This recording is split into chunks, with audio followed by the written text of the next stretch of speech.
더위의 최정상의 자리에서 이제 7월을 마치고 8월이 시작되고 있습니다. 더위는 여전히 우리를 버겁게 하고 또 힘겹게 하고 있습니다. 그럼에도 불구하고 새로운 한 달을 주신 하나님은 우리의 삶 속에 이 더위보다 뜨거운 예수님의 사랑으로 우리를 축복하시고 우리를 이끄시기를 원하십니다.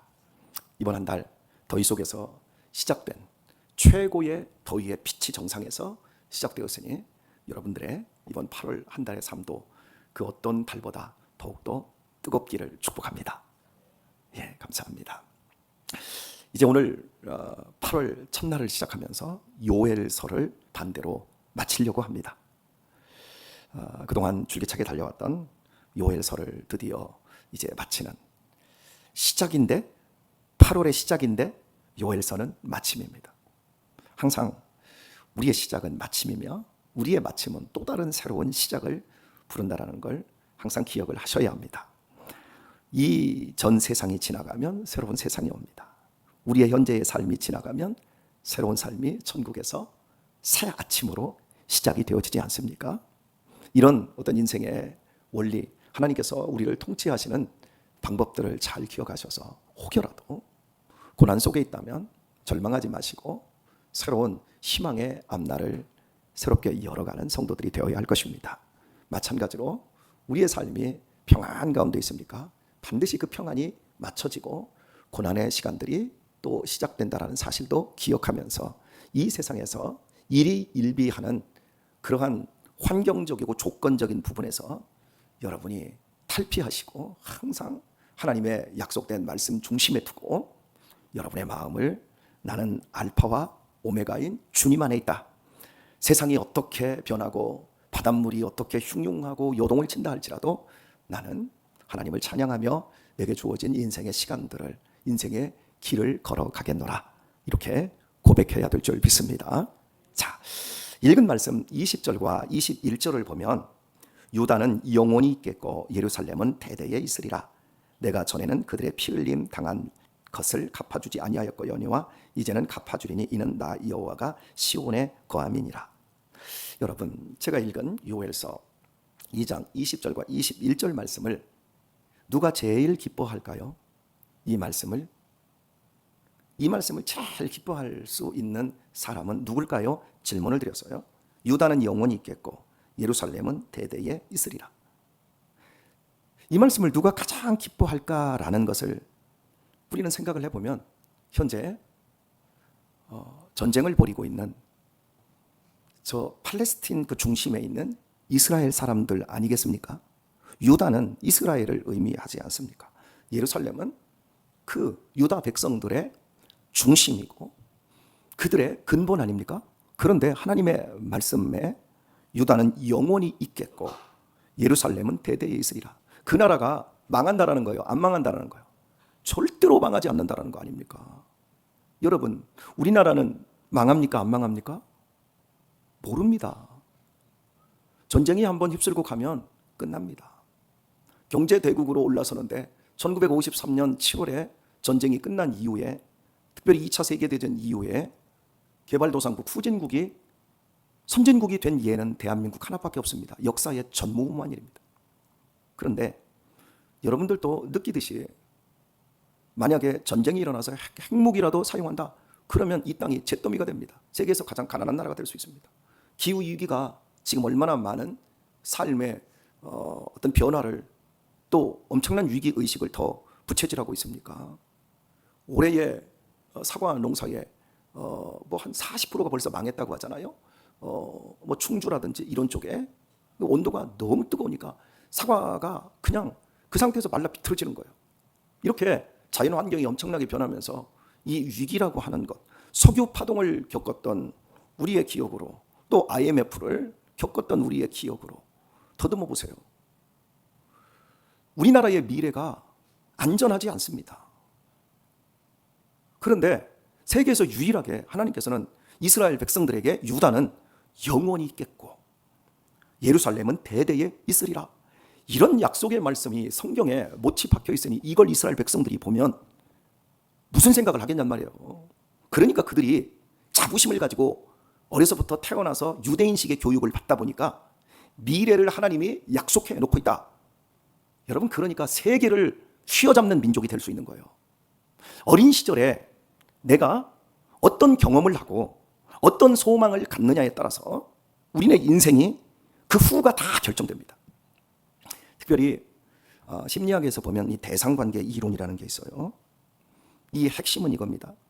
우리가 사람을 이렇게 만나요. 여기 천재가 지금 와 있는데 제가 천재를 만납니다. 그리고 또 이석봉 집사님도 와 있는데 제가 이석봉 집사님을 만납니다. 여러분들도 다 만나지요? 만나는데 우리는 천재라는 대상을 만나고 이석봉 집사라는 대상을 만나지 그 사람을 만나지 않습니다.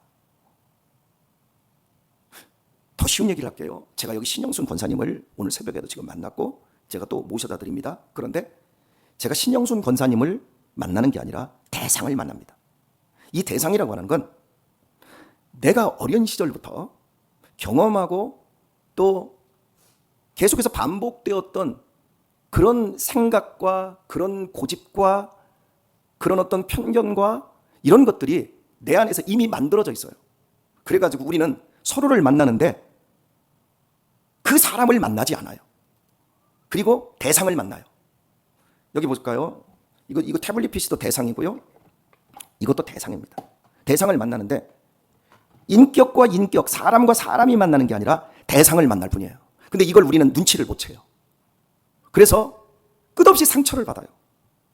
그냥 인간을 만나는 게 아니라 대상을 만나서 대상화시켜요. 그리고 사람을 수단화시킵니다. 네가 성공하려면 이렇게 해야 돼. 당신이 행복하려면 이래야 돼. 남편을 단 한 번도 인간으로 만나지 않습니다. 아내를 단 한 번도 인간으로 만나지 않습니다. 셀원들을, 셀장을, 목사를 단 한 번도 인격과 인격으로 만나지 못한 채 대상으로 만나서 대상은 서로가 견제합니다. 이렇게 우리는 내가 이 안에 가지고 있는 어린 시절에 만난 그 선입견이라고 하는 게 이제 모든 그 대상들에게 그대로 투입이 되는 거예요. 예를 들어서 제가 어린 시절에 아버지로부터 충분한 사랑과 분명한 지지를 못 받잖아요. 그리고 아버지가 우리 아들 걱정하지 마. 우리 아들은 이 세상 사는데 하나님이 다 책임져 주셔. 진짜 이렇게 축복을 하는 그 아버지를 이걸 경험한 이 사람은 커서도 어른들과의 관계, 직장 상사들이라든지 학교 선생님이라든지 또 이 교회의 목사라든지 장로님들과 권사님들과의 관계가 굉장히 좋습니다. 그런데 어린 시절에 학대를 받고 니까지 할 줄 아는 게 뭐 있어? 뭐 이러든지 아니면 아버지가 중간에 튕겨져 나가가지고 뭐 술이나 먹고 집에 와서 어머니나 두들겨 패고 아니면 경제적인 책임을 지지 않고 밖에 그냥 자기 혼자 떠돌이로 돌든지 이러면 이 아버지에 대한 상처가 굉장히 크거든요. 그러면 모든 사람들을 아버지처럼 대상화를 시켜요. 그래서 이게 죽을 때까지 안 고쳐진대요. 자기도 모르는 거예요. 자기가 하는 짓이 뭔지. 그래서 또 다른 아픔들을 계속해서 만들어내는 거예요. 그런데 유대인들은 인구가 뭐 한 300만? 그 현재 거기 살고 있는 사람들 그렇고 뭐 전 세계에 뭐 지금 한 1천만 명? 그런데 여러분 전 세계에 요지 가장 중요한 부분은 다 잡고 있어요. 스타벅스도 그 사람들 거고 뭐 아마존닷컴 뭐 마이크로소프트사 그 외에도 전 세계의 그 모든 거의 콘텐츠는 유대인들이 다 가지고 있어요. 그 사람들이 갖고 있는 생각 속에 뭐냐면 하나님은 우리 민족, 유대 민족을 선택하셨고 우리의 미래야. 그리고 우리를 하나님은 버리지 않는데. 여러분 전 세계에 유일하게 유대인들 중에는 거지가 없습니다. 우리 대한민국 사람들은 부자도 많지만 거지도 엄청 많습니다. 근데 유대인들은 거지가 없어요. 혹시 여러분 대머리 중에 거지 보셨나요? 대머리 중에 거지 찾기 힘듭니다. 대머리들이 되는 사람들은 머리가 좋다 그러잖아요. 유대인들이 그러니까 사람이 무슨 생각을 하느냐. 여러분들의 내면을 한번 살펴보세요. 감사해야지. 항상 기뻐해야지. 쉬지 말고 기도해야지. 이건 의식이에요. 이 교회 오면 내가 늘 설교를 해줘요. 여러분은 제 설교를 듣고 늘 그래 아멘 아멘 합니다. 그런데 집에 가고 이제 대상관계를 합니다. 그러면 여러분은 감사를 많이 합니까? 짜증을 많이 냅니까? 짜증을 많이, 이게 무의식인 거예요. 그리고 사람은 의식으로 사는 것 같지만 무의식으로 살고 그 무의식을 심기 때문에 그 무의식 속에서 열매를 맺습니다. 지금 현재 여러분의 삶을 보세요. 행복하십니까? 만족하십니까? 건강하십니까? 무의식적으로 살아온 그것이 여러분의 현재입니다. 그래서 무의식적인 부분에서 내가 지금 잘못하고 있구나. 내가 지금 잘못 생각하고 있구나. 내가 지금 느끼는 이 감정이 지금 뒤틀려져 있구나. 그러면 그런 쓴뿌리, 그런 나쁜 것들을 하나님, 나 좀 도와주세요. 나 좀 살려주세요. 내가 에돔과 에서에게 공격받고 있습니다. 나 좀 살려주세요. 이러면서 하나님의 철저한 도우심 속에서 내 삶이 고쳐져야 돼요. 그래서 여러분에게 기독교 신앙의 최고봉, 우리가 가야 할 자리가 어디냐고 제가 말씀드렸을 때, 전도를 옛날보다 더 많이 한다거나 예전보다 더 많이 봉사한다거나 더 열심히 선교한다거나 그런 것으로 가지 않습니다. 그것은 바리새인들이 우리보다 더 많이 했던 거예요. 그러면 신앙의 열매는 뭐냐? 사랑, 희락, 화평, 오래 참, 자비, 양선, 충성, 온유, 절제입니다. 모두 성품과 성격과 인격에 관한 거예요. 이걸 더 쉽게 얘기하면 옛날보다 내가 더 따뜻한 사람이 되는 거예요. 옛날보다 내 자신이 더 너그러워진 사람이 되는 거예요. 옛날보다 더 넉넉한 사람이 되는 거예요. 그래서 따뜻하고 넉넉하고 너그러워지면 누가 좋으냐? 내가 좋은 게 아니라 내 주변의 사람들이 좋은 거예요. 나랑 함께하는 사람들이 좋은 거예요. 내가 교사가 되었으면 내 밑에 있는 아이들이 나 때문에 수지 맞는 거예요. 생명으로 수지 맞는 거예요. 내가 셀장이 되었으면 내 셀원들이 수지를 맞는 거예요. 제가 목사가 되었으면 내 교인들이 나 때문에 정말 떼거지로 복을 받는 거예요. 관계로가 있어요. 그리고 그 사람들이 그렇게 복을 받고 나 때문에, 나의 따뜻함과 나의 넉넉함과 너그러움 때문에 그들이 생명을 체험하고 그들이 인생의 진짜 살맛을 느끼고, 이럴 때 그 사람이 또 나에게, 내가 대접을 한 대로 그들이 나를 대접하기 때문에 결과적으로 나에게 좋은 거예요. 신앙이 이렇게 간단 말이에요. 진정한 대상관계로 가는 거예요. 그때 그 대상관계가 물건과 물건. 칸트가 사람에게 하나님은 두 가지 명령을 주었대요. 첫 번째는 가언 명령과 두 번째는 정언 명령을 주었어요. 가언은 거짓 가짜, 얼마든지 바뀔 수 있어요. 자, 보세요. 도둑질하지 마세요. 도둑질하면 안 됩니다. 이게 정언 명령이에요, 가언 명령이에요? 네? 거짓말하지 마세요. 이게 가언 명령이에요, 정언 명령이에요? 정언이라고 하지 마세요. 가언입니다. 레미제라블을 있지요. 빅토르 유브에, 거기에 짱발장이 나옵니다. 배가 고파서 어떻게 하죠? 빵을 훔칩니다. 지금 내 자식이, 내 부모가 지금 굶어 죽어가고 있어요. 그런데 저기 가면 쌀이 있어. 훔쳐서라도 내 부모를, 내 자식을 먹이는 게, 그게 이 세상에 어떤 명령보다 더 큰 명령입니다. 왜? 그게 생명이니까. 지금 여러분들이 느끼기, 그런 게 어디 있어요? 생명이 앞서는 거예요. 그래서 가언 명령이라고 하는 겁니다. 그런데 정언 명령이라는 게 있어요. 절대 하나님께서 용납하지 않는 것, 그것은 사람을 수단으로 삼는 것. 사람을 사람으로 대하지 않고 사람을 수단으로 삼고 사람을 이용해 먹는 것. 그걸 하지 마라. 이게 정언 명령이에요. 그게 사람을 뭘로 대해요? 사람으로 대하는 거예요. 우리가 일을 하면서 특별히 사업을 가진 사람들 있죠. 그 사업을 하는 사람들은 사람을 사람으로 대해요? 손님으로 대해요? 손님은 뭐예요? 왕이라고 하죠. 사람을 손님으로 대하는 이유는 돈을 벌기 위해서 수단으로 대하는 거예요. 그런데 어떤 집에 가면 밥을 이만큼씩 더 얹어주고 반찬도 막 더 챙겨주고 막 이러면서, 오늘은 제가 돈을 못 가지고, 괜찮아, 다음에 내면 되지, 배고프니까 밥부터 먹어. 이런 사람들을 보면 이게 지금 손님으로 대해요? 사람으로 대해요? 사람으로 대하는 거예요. 궁극적으로 기독교 신앙이 우리에게 요구하는 게 뭐냐면, 내가 너를 사람으로 대한다. 내가 너를 하나님의 자녀로 대한다. 내가 너를 영원히 지킨다. 그 안전함과 사람 대접 받는 그게 우리에게서 약속으로 경험되고, 그 경험된 것이 또 계속해서 우리 속에서 흘러나가는 거예요. 우리 이석봉 집사님이 오늘 또 회사에 나가서 불볕더위 속에서 그 두꺼운 옷을 입고 일을 합니다. 회사 사장님이, 회사 간부들이 우리 이석봉 집사님을 사람으로 대할까요? 직원으로 대할까요? 직원으로, 수단으로 대합니다. 자, 이 목사가 여러분을 성도로 대합니다. 그런데 제가 여러분에게 뭘로 대해야 될까요? 성도로 대해야 될까요? 사람으로 대해야 될까요? 사람으로 대해야 됩니다. 여러분이 목사를 목사로 대합니다. 근데 목사로 대하는데 여러분이 저를 사람으로 대하셔야 됩니다. 우리가 자꾸 이걸 놓치면 안 돼요.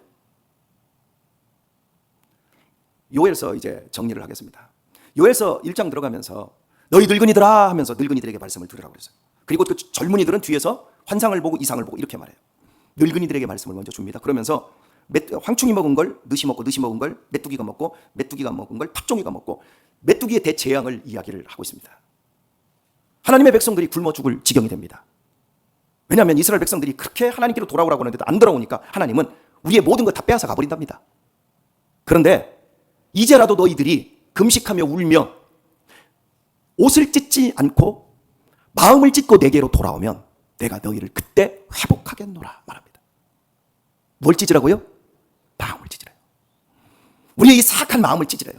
사람을 사람으로 대하지 못하고 나를 하나님의 자녀로 대하지 못하고 수단화시키고 그러면서 가언 명령 같은 걸 가지고 이러면 안 돼! 막 사람을 교육하려고 하고 사람을 강제하려고 하고 하는 이러한 형태들, 진정한 기쁨과 진정한 즐거움과 이런 삶을 누리고 퍼뜨리는 것이 아니라 서로에게 막 스트레스를 주고 아픔을 주는 이런 어떤 인간의 형태, 여기에서 깨닫고 내 가슴을 찢고 하나님께로 돌아오라는 거예요. 그러면 하나님께서 엄청난 회복을 주신다. 그러면서 십자가의 사건, 여호와의 날, 예수님의 십자가와 부활을 우리에게 주신다는 거예요. 그래서 우리들을 놀랍게 회복시킨다라고 하는 말씀이 3장에서 이제 나오면서 오늘 마지막 끝부분에 와 있습니다. 자, 이제 여러분에게 오늘 읽은 이 말씀이 저 팔레스틴 유대 족속에게 엄청난 세상을 움직이는 힘을 가져올 만큼 용기를 주었다고 그랬잖아요. 그런데 이 본문의 말씀은 그 백성에게 주고 있는 게 아니라 오늘날 영적인 유대인, 영적인 시온, 영적인 예루살렘, 예수 그리스도로 말미암아 하나님의 친백성이 된 진짜 아브라함의 자손이 된 진짜 유대인이 된 교회 공동체 우리들에게 주고 있는 말씀입니다. 교회는 영원합니다. 그렇다면 우리의 사고가 어떠해야 될까요? 저 팔레스틴의 저 욕심 많은 유대인들보다 우리가 못해야 될까요? 그들보다 더해야 합니다. 21절을 보면 내가 전에는 그들의 피 흘림 당한 것을 갚아주지 아니하였거니와 예수님이 우리를 대신하여 우리가 흘려야 될 피를 다 흘리시고 대신 다 갚아내셨어요. 자, 그리고 말합니다. 이제는 갚아주리니 이는 나 여호와가 시온에 거함이라. 하나님이 임마누엘로 함께 하신다는 거예요. 우리의 삶에 미래에 대한 약속만 주어지고 있는 게 아니라 현재에도 예수님이, 나의 하나님이 나와 함께 해 주신다는 겁니다. 내 인생 최고의 해라고 하는 영화가 있습니다. 1946년도에 나와 있는데 혹시 오늘 유튜브를 통해서 여러분이 짧게라도 검색을 해보시면 좋습니다. 내 인생 최고의 해. 이 영화의 주인공이 러셀입니다. 이 실제 주인공입니다. 실제 인물입니다. 이 사람이 전쟁을 경험하고 이제 전쟁에서의 그 아픔들 그리고 자신의 인생의 그 아픔들을 어떻게 극복했는지를 이야기하는 이걸 글로 쓴 게 소설이 되어서 뭐 이제 엄청 베스트셀러가 되고 이게 이제 영화로도 만들어져서 그 서양 사람들이 찾는 10대 영화 중에 하나입니다. 그러니까 뭐 제 가장 많은 그 인기 있는 영화 중에 10개 이런 게 있고 배너 이런 게 있잖아요. 거기에 들어가는 영화가 내 인생 최고의 해입니다. 영화의 줄거리는 이렇습니다. 실제 사건이라고 그랬습니다. 러셀이 군대에 가는데 2차 세계대전 때 군대에 가는데 이제 공수부대에 들어갑니다.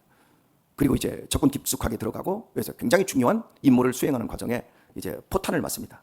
두 팔이 잘려버립니다. 팔이 없습니다. 이 똑똑하고 이 잘난 젊은이가 절규를 합니다.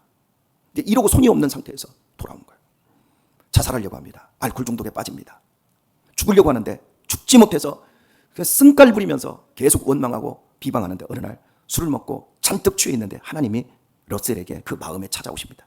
그리고 말합니다. 야, 그래도 너에게 이런 것보다 아직도 가진 게 많지 않니? 너 눈이 있지 않니? 너 다리가 있지 않니? 이런 것보다 가진 게 많지 않니? 내가 너의 하나님이 되어주지 않니? 내가 네 미래를 책임지고 있지 않니?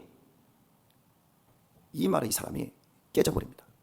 그리고 주변에 보니까 2차 세계대전 때문에 죽은 사람들의 공동묘지가 수백만 개가 있고 뭐 팔다리 잘리고 뭐 실명하고 이런 사람들이 주변에 더 많더라는 거예요. 아, 나는 겨우 두 팔밖에 잃은 게 없구나.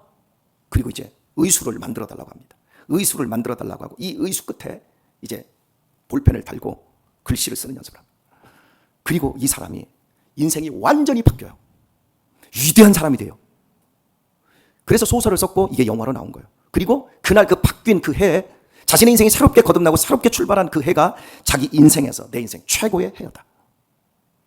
저는 우리 사랑하는 성도님들에게 그동안에 살아오면서 예수님을 믿었던 시간들도 많았지만 올해, 아니 이 요엘 말씀을 끝내면서 우리의 인생에 있어서 올해가 최고의 한 해가 되기를 축복합니다. 내 가슴을 찢고 내가 드디어 예수님의 마음을 품은 그 따뜻한 사람, 넉넉한 사람, 정말 내 주변을 다 살려내는 사람, 내 주변을 차갑게 하고 내 주변을 힘겹게 하는 사람들이 아니라 저는 올해 저에게 최고의 내 자식들을 다 막 살려내는 그런 한 해가 되고 싶어요. 우리 자녀들이 믿음을 갖고 거듭나고 아버지의 내면 세계처럼 그들의 내면이 하나님으로 꽉 들어차고 그래서 모든 유혹과 모든 어둠들을 이겨내는 그 일을 우리 아들들을 통해서 제가 경험하고 보는 최고의 한 해가 되었으면 좋겠어요. 우리 교회를 통해서도 여러분의 심령들이 살아나고 여러분들의 그 첫사랑이 회복되어지고, 아니 첫사랑이 뭔지도 모르는 사람에게 하나님의 첫사랑이 달려들어서 여러분의 인생을 가장 복 있게 하는 그런 시간들로 최고의 한 해가 되는 이런 은혜 있기를 우리 주 예수님의 이름으로 축원합니다.